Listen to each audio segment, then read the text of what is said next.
বিসমিল্লাহির রহমানির রহিম। হে সমস্ত জগতবাসী, বাংলাদেশের মুসলমানকে আমার পছন্দ হয় না। সৌদি আরবের মুসলমান আরও নিকৃষ্ট হয়ে গেছে।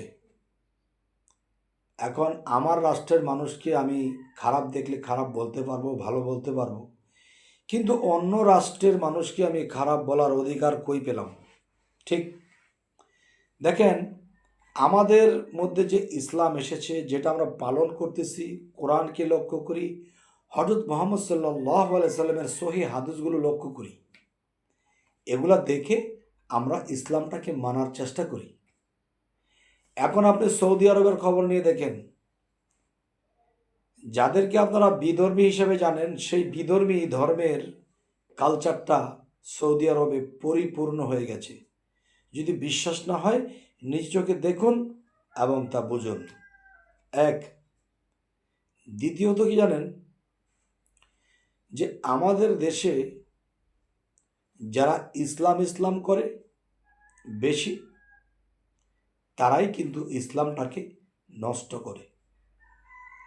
দেখেন, একজন সন্তান, ছেলে হোক মেয়ে হোক, হঠাৎ করে মা বাবাকে সেবা করা ছেড়ে দিয়েছে। কেন সেবা করা ছেড়ে দিল?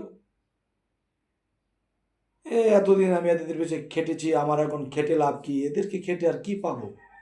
আমি যা করলে আমার ইনকাম হবে, আমার টাকা আসবে, আমি সেটা করব। তাদের পিছনে খেটে আমার লাভ নেই।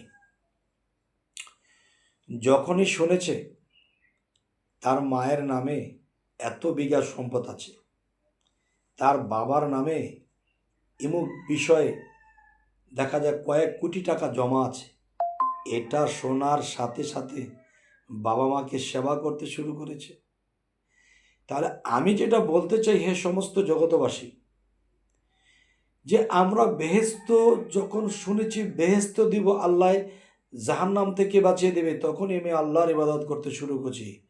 তাহলে সেখানে ছেলে মেয়ের যেরকম স্বার্থ ছিল, এরকম আল্লাহর উপরও আমাদের স্বার্থ এসে গেছে, যার ফলে আমাদের এইসব ইবাদত আল্লাহর কাছে গ্রহণযোগ্য হবে না। আর এই বিশৃঙ্খলা থেকে সেদিনই মুক্ত হব আমরা যেদিন থেকে স্বার্থ মুক্ত হয়ে যাব।